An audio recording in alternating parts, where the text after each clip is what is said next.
Queridos amigos, ¿cómo están? Espero que estén muy bien. Soy el padre Daniel Torres Cox, sacerdote de Fasta, y el día de hoy me gustaría hablar con ustedes de manera más o menos sintética acerca de la oración.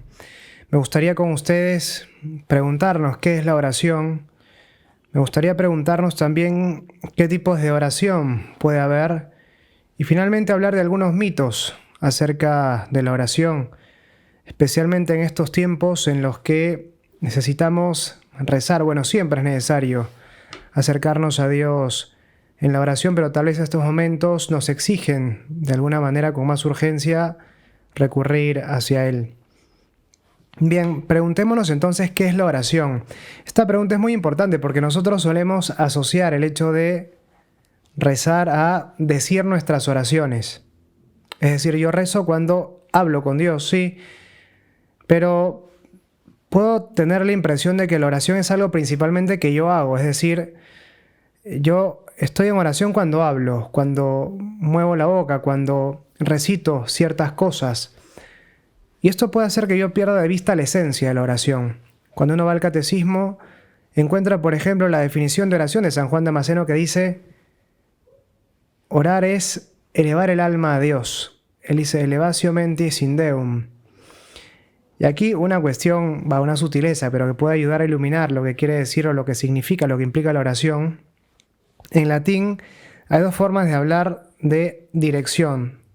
Uno puede decir hacia de dos maneras, con el prefijo ad y con in. Y la diferencia es que cuando yo digo, por ejemplo, ¿no? Oración, elevatio mentis ad Deum, implica un ir simplemente en dirección a un cierto lugar, pero sin necesariamente entrar en ese lugar. Si usar esa expresión en una frase más coloquial, voy hacia la casa de, no sé, Juan, implicaría que tal vez voy a buscarlo para que él salga de su casa y me reúno con él fuera de su casa.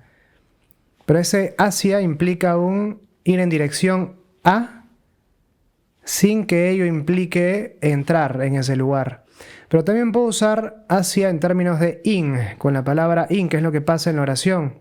Y entonces es un dirigirme hacia un lugar, pero para entrar en ese lugar. Bajo este segundo respecto, si yo dijera voy hacia la casa de Juan con el prefijo in, con la partícula in, implicaría que yo voy a su casa, pero para entrar en esa casa. Y eso es lo que ocurre con la oración. Elevatio mentis in Deum, elevar el alma, la mens, aquel núcleo más íntimo de mi alma hacia Dios, pero para entrar en Él. Y después tenemos también, por ejemplo, a Santa Teresa de Jesús, Santa Teresa la Grande, que decía: oración es tratar de amistad con alguien que amo y que me ama. Y estas definiciones son muy importantes porque nos ayudan a situar la oración en su equilibrio justo, por decirlo así. Nosotros solemos entender la oración como un hablar, y en realidad más que un hablar es un estar con Dios. Dije en su equilibrio justo, podríamos decir tal vez nos ayuda a entender la oración con más precisión o a captar con más precisión su esencia. La esencia de la oración no es un hablar, sino un estar. Y no es tanto algo que yo hago, sino algo que dejo que Dios haga en mí. Es un estar principalmente entonces con Dios. Y estando con Dios yo puedo hablar, y estando con Dios puedo estar en silencio también. Pero lo esencial, como decíamos, es estar. Y esto nos lleva a las distintas clases de oración que podemos nosotros tener. La oración es un estar con Dios, sí, pero ese estar con Dios se puede graficar de distintas maneras, se puede dar de distintas maneras. Una primera es la oración vocal. El hecho de hablar simplemente con Él. A mí me gusta mucho hacer una comparación o hacer comparaciones entre la relación con Dios y una relación de amor con un novio, una novia, una relación de amor entre esposos, porque el amor humano nos ayuda a entender mejor el amor divino y a su vez el amor divino nos ayuda a entender mejor el amor humano, es lo que está detrás de las catequesis del cuerpo de Juan Pablo II, por ejemplo. Pero Si es que entonces tratamos de hacer esta comparación con el amor humano, podríamos equiparar la oración vocal, el hecho de hablar con Dios, a el encuentro de dos personas que se aman, una pareja de novios, por ejemplo, que no se han visto en todo el día, se juntan y empiezan a contarse su día. Eso sería la oración vocal. Me encuentro con esa persona que amo y que me ama, como decía Santa Teresa de Jesús, y conversamos. Y hablo yo con esa persona. Le cuento mi día, le cuento lo que me pasó, le cuento mis problemas, le pido ayuda, le agradezco por todas las cosas que Él me ha dado. Tantas cosas. Primera clase de oración, entonces, la oración vocal. Y aquí estoy autorizado para decirle a Dios lo que sea, lo que hay realmente en mi corazón.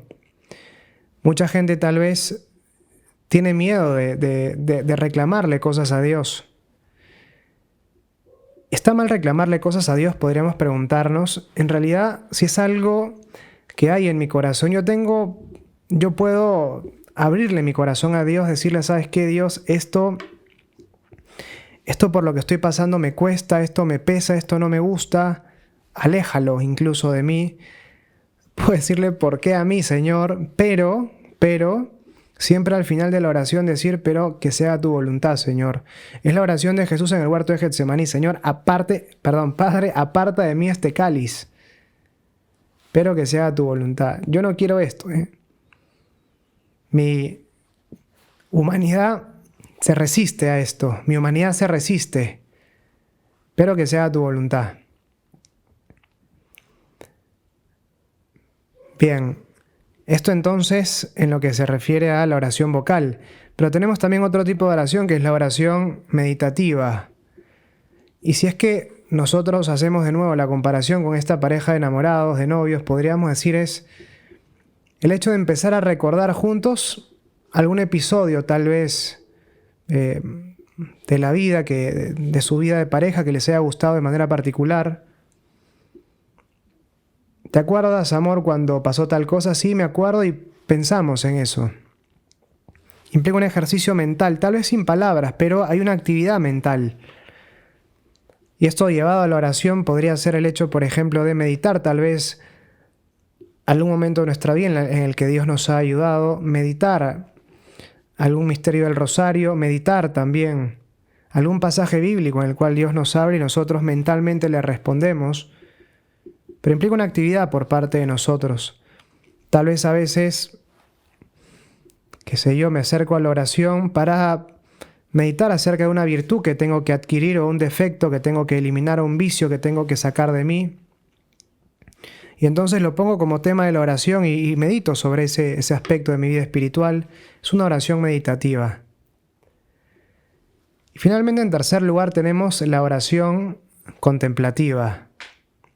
Que si es que volvemos a la comparación de esta pareja de novios o esta pareja de enamorados, sería algo así como un abrazo en silencio o un beso en silencio. No hay necesidad de decir absolutamente nada porque en silencio nos lo decimos todo. Yo estoy con esa persona y esa persona está conmigo.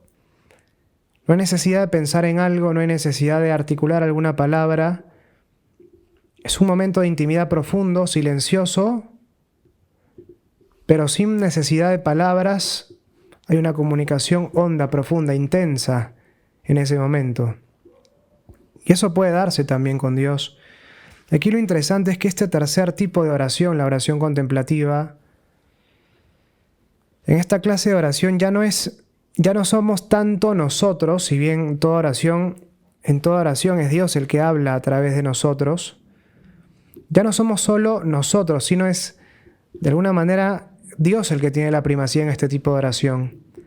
¿Por qué hago yo en este tipo de oración contemplativa? Nada, simplemente estoy con Dios.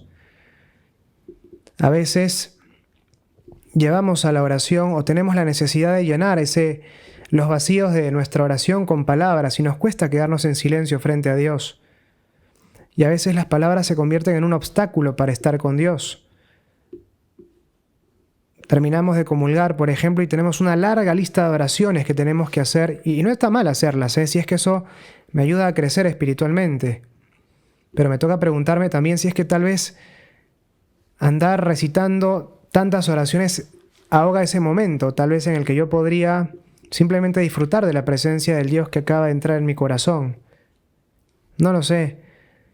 A veces me pongo nervioso y no sé qué hacer si es que no tengo un libro en el Santísimo o un rosario para rezar, o si se me acaban las palabras y tal vez convierto ese momento de oración o ese estar frente al Santísimo en una especie de momento de lectura, ¿no? Hago de la capilla en ese momento una sala de lectura. Y entonces cuando voy a hacer mi adoración, llevo una cantidad de libros para no aburrirme en ese momento. Y está bien, si eso me ayuda, está buenísimo hacerlo, no digo que no. Pero no perdamos lo esencial de la oración y no tengámosle miedo tampoco al hecho de estar simplemente en silencio con Dios. Cuando el hombre habla, Dios calla, y cuando Dios calla, cuando el hombre habla, Dios calla, ahí está. Y cuando el hombre calla, Dios habla. Esto es entonces fundamental, porque nos ayuda a ver la oración ya no solo como algo que yo hago, sino algo que Dios hace en mí también. No como algo que depende exclusivamente de mí, sino es algo que en principio depende de Dios y Dios va haciendo en mí. Y si no tengo palabras, simplemente disfrutar de la presencia de Dios en ese momento, como puedo disfrutar en silencio abrazando a una persona que amo.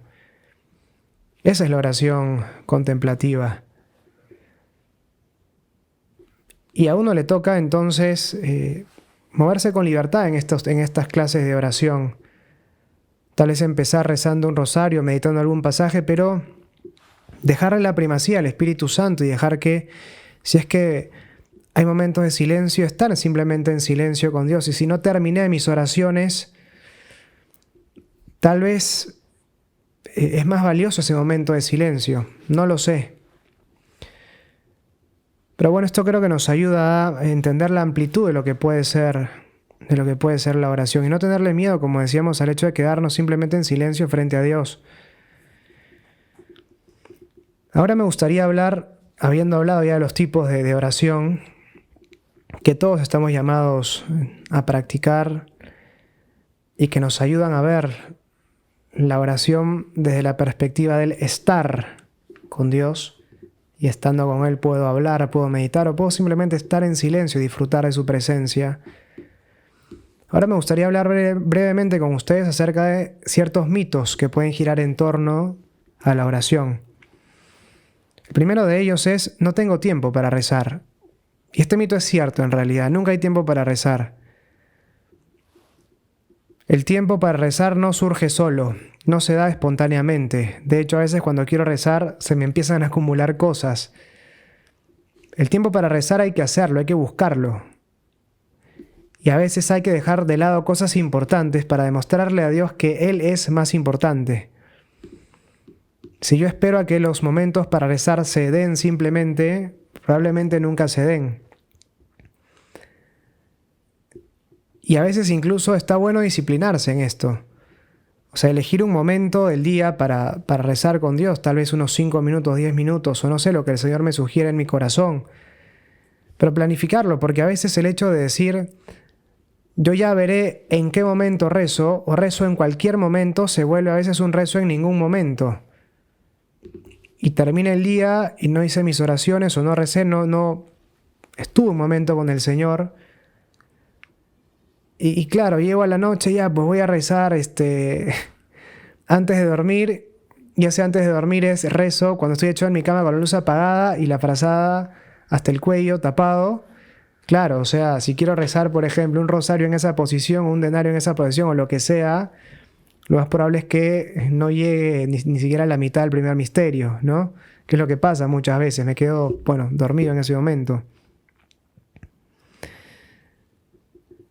Bien, esto es entonces muy importante. Lo primero, no hay tiempo para rezar. Es un mito cierto en realidad, nunca hay tiempo para rezar, el tiempo hay que hacerlo. Y aquí les comento una experiencia personal. Cuando yo entraba al seminario, iba a visitar a unas monjas carmelitas cerca del seminario. Una de ellas era mi capellana y me decía, o sea, una monjita que rezaba por mí, como ella quería que yo llegara al sacerdocio, me decía, tienes que rezar 1 hora diaria. Yo, uy, pucho, 1 hora diaria es un montón. Yo, claro, no tenía una vida de oración, o sea, empezaba a construir una vida de oración más consistente, ¿no? Obviamente rezaba antes, pero no como el ritmo que llevábamos en el seminario. Entonces empecé a hacer mi hora de adoración, entre comillas, después de almuerzo. Entonces comía, almorzaba y me iba a dormir a la capilla, básicamente. Y después de un tiempo fui a hablar de nuevo con la monjita y me preguntó ella, en realidad, oye, ¿y cómo te va en tu oración? Yo le dije, mira, creo que no me está yendo muy bien. ¿Por qué? Me dice ella. Porque creo que estoy eligiendo el peor momento. No, me dice. Para Dios lo mejor. A Dios hay que darle siempre lo mejor. Y a veces es una persona tan importante para nosotros, a veces hay que arriesgarnos a darle incluso el mejor momento. ¿Qué mejor que eso en realidad? Bueno, primer mito, no tengo tiempo para rezar. Segundo mito, vale más si me cuesta más. Falso. Yo puedo tal vez en un momento determinado ofrecerle a Dios como una especie de sacrificio del momento, no sé, rezar de rezar el rosario de rodillas, sabiendo que me cuesta rezarlo de rodillas, porque hago un sacrificio particular en orden a tal vez ofrecerle algo adicional por un tiempo.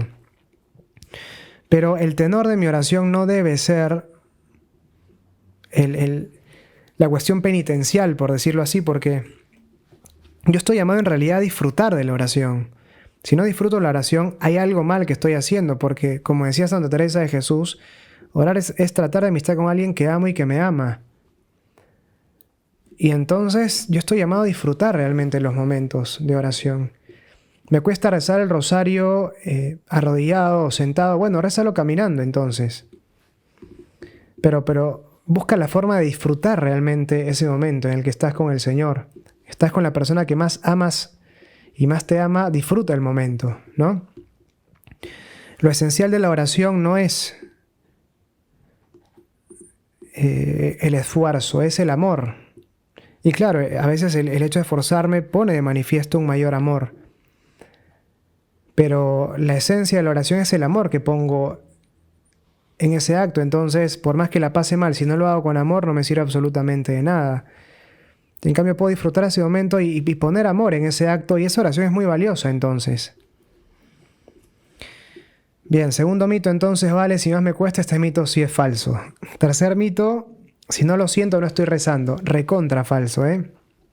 Lo esencial de la oración no es sentirlo. De hecho, los sentimientos a veces son como esas ruedas de auxilio de la bicicleta que a veces, cuando uno empieza a rezar, Dios le pone para que uno no se caiga, pues no, para que uno agarre cierto gusto. Pero llegado el momento, lo más natural es que esos sentimientos vayan desapareciendo, o sean intermitentes. ¿Por qué? Porque si es que yo me acostumbro a rezar por lo que siento, puede ser que me esté poniendo a mí en el centro de la oración. Rezo porque se siente bien. Rezo porque me siento bien. Entonces Dios nos quita los sentimientos y dice, ¿tú rezabas porque te sentías bien o por mí? Bueno, ahora te quito los sentimientos para ver si es que rezas realmente por mí o no. Porque esto es fundamental, amigos, lo esencial de la oración no es tanto lo que yo siento o lo que yo puedo ganar, sino que la oración es un don que yo le hago de mi presencia a Dios en ese momento. Es cierto, yo rezo porque lo necesito. Y a mí me sirve un montón la oración, me sostiene, me fortalece. Tomo fuerzas de ese momento de oración, crezco en la vida de la gracia, crezco en la intimidad con Dios, crezco en la presencia de Dios en mi vida, lo hago más actual, más presente en mi vida. Pero yo no rezo por mí. La razón principal para rezar es Dios. Yo rezo porque quiero alabarlo, porque quiero adorarlo, porque quiero hacerle la ofrenda de mi presencia, el don de mi persona a Dios, y que Él disfrute de tenerme a mí, por más que yo no disfrute de ese momento. Lo esencial no es que yo la pase bien, sino que Dios la pase bien, por decirlo así. Lo esencial no es rezar porque yo quiero, sino ser consciente de que aun cuando yo no quiera, Dios siempre quiere.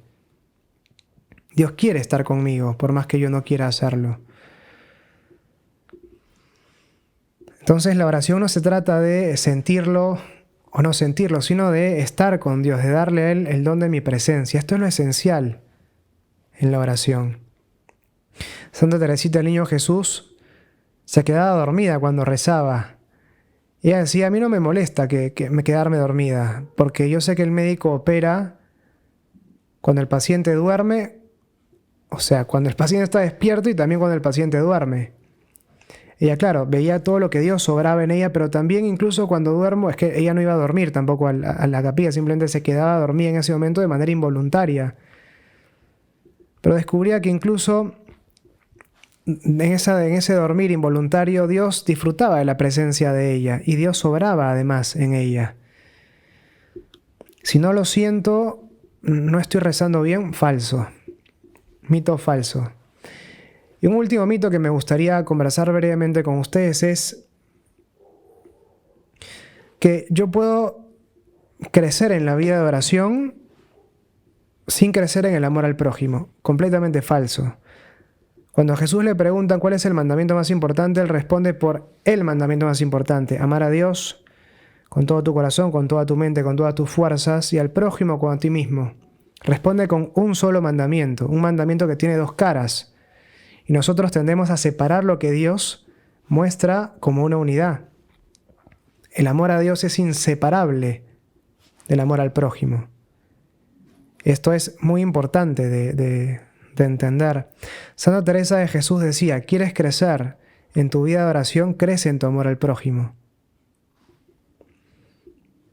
Porque claro, es a ese Dios al que contemplo en la oración, al mismo Dios que me encuentro en el prójimo, ese Dios a quien demuestro mi amor en la oración, ese mismo Dios a quien demuestro mi oración, mi amor, en el amor a Él, según las palabras que Él dice, aquello que hicieron por esos más pequeños, conmigo lo hicieron.